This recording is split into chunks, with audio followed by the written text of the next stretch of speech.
Hi, my name is Eric Rohde. I am a teacher at Assumption Middle School and DeSales High School in Walla Walla.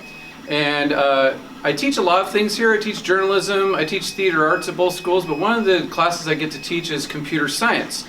And today we're here in our small makerspace lab where we have a lot of fun things. And number one, we have our 3D printer. We do have 3 of them here, but this is our main printer. This is a Tornado TiVo printer.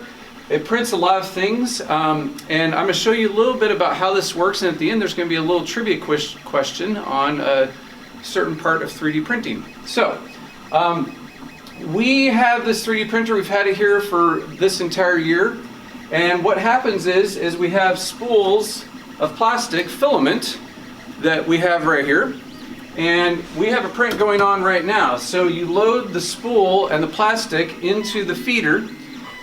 You go to this program right here. It's a free program. It's called Cura. And you can load in any plans from Thingiverse and you can print whatever you want. You send it to the printer, to this box right here. The plastic loads into the extractor. The extractor heats up. Right now we have it heating up to 215 degrees Celsius. The heat bed on the bottom heats up to 80 degrees Celsius. So as the plastic is melting through the extractor, it's cooling on the plate.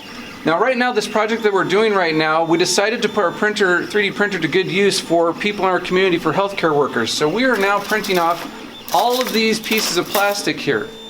These are actually made for healthcare workers. A Boy Scout back east ended up designing these plans, and what we do is you put your mask on, and healthcare workers that have bands that go around for the elastic bands for their masks, it actually has been hurting their ears if they're wearing it for 13 hours a day. So these actually fit kind of like a hat.